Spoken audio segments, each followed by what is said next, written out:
أسود الحرب وليوث النساء يا من استجبتم لنداء ربكم وأعدوا لهم ما استطعتم من قوة ومن رباط الخيل ترهبون به عدو الله وعدوكم.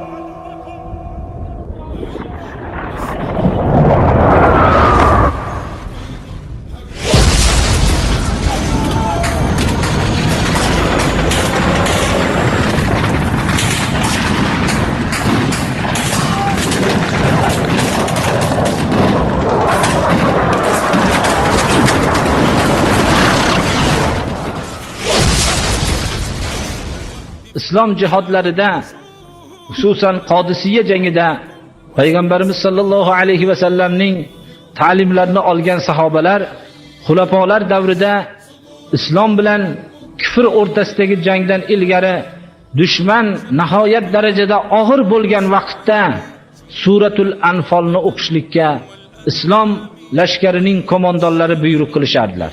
Qorilar suratul Anfalni ba'zilari o'qishardilar. Shunda suratul Anfaldagi mana bu oyatlarni kimda kim chekinsa, Alloh tarafidan buyruqni bajarmasdan jang maydonida chekinsa, ular Alloh tarafidan bo'lgan g'azab bilan qaytib ham jahannam tarafiga qaytishadi degan oyatlarni o'qigandan keyin qalblar shunday erib Allohning huzuriga ketishlikka tayyor bo'lardi-da, shu jangga kirib ketgan sahobalar hammalari shahid bo'lishlikni orzusi bilan kirib ketishardilar. Shun bilan ular dushmanlarga g'olib bo'lishardilar. Qaqo radhiyallohu anhuni rivoyat qilinadiki, xuddi kamonni o'qiga o'xshagan jang maydonida yugurib yurardilar deb. Bular hammalarining orzulari mana shu islom yo'lida shahid bo'lishlik bo'lgan edi. Alloh subhanahu va taolo Qur'oni Karimni qiyomatgacha bo'lgan mu'minlarga bir dars qilib qo'ydi, birodarlar. Mana bu oyatlar hammasi yer kurrasidagi hamma mu'minlarga, lekin ming afsuslar bo'lsinki, mu'minlar bu oyatlarni o'zi haqiqiy tilovat qilishmaydilar. Buni tushunishmaydi. Oyatlarning ma'nosini hayotga tatbiq qilmaydi tushungan bo'lsak.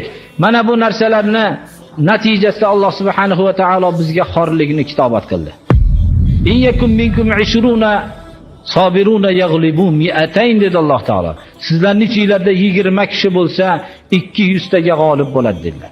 Ya'ni 20 kishi islom avvalida 200 odamdan chekinsa, gunohi kabira bo'lgan birodarlar. 100 kishi bo'lsa, sizlardan 1000 kishiga g'olib bo'ladi dedi. 100 kishi agar 1000 kishi 1000 ta dushmandan chekinsa, gunohi kabira bo'lgan islom avvalida. Alloh subhanahu va taolo keyin sizlarda zaiflikni bildi va Alloh sizlarni bu og'irlikni yengillatdi-da, sizlardan 100 kishi bo'lsa 200 taga g'olib bo'ladi, 1000 kishi bo'lsa 2000 taga g'olib bo'ladi deb, bir kishi 2 kishidan qochsa gunoh kabira deb bayon qildi. Chunki mo'min odam biladiki, o'lsa to'g'ri jannatga ketishligini, shahiddagi maziyatlarni, fazilatlarga ega bo'lishligini biladi. Shahid birinchi fazilati jon taslim qilish azobini kechirmaydi boshidan. Shahidning qoni Allohning huzurida mushka ambardan ham xushbo'y bo'ladi.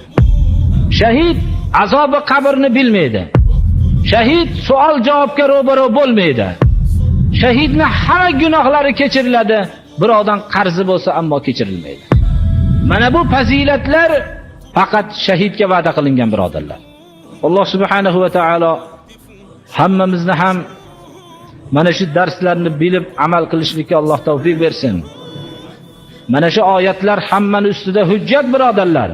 Alloh subhanahu va taolo shu oyatlarni bizga nozil qilgan. Mana bu oyatlarning ma'nolarini bilib o'zimiz farzandlarimizni tarbiya qilishlikda mana bu oyatlar asosida tarbiya qilmoqligimiz kerak.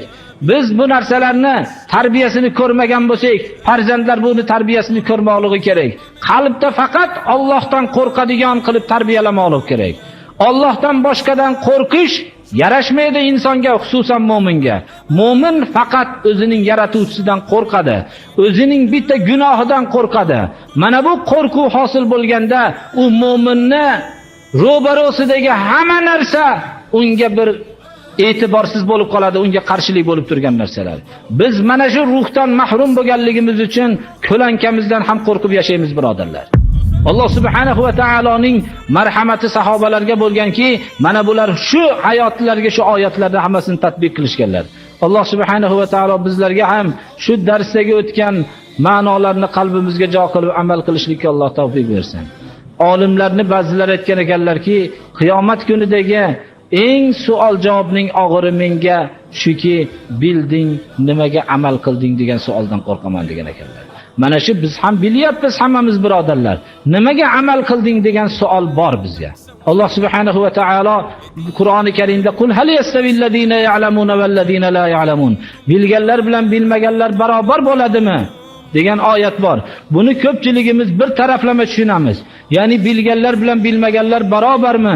Bilganlarning darajati juda baland bo'ladi deb tushunamiz. To'g'ri, oyatning ma'nosi shunday. Undan boshqa ma'nosi ham shuki, bilganlarning azobi bilan bilmaganlarning azobi barobar emas. Bilganlarning azobi qattiq bo'ladi, ular Allohning Rasulining so'zini eshitib turib shuni amal qilmaganligi uchun. Biz mana bu tarafini ham bilaylik faqat. Biz bilganimiz bilan faxrlanib qolmaylik. Bilganlarning azobi bilan bilmaganlarning azobi barobar emas.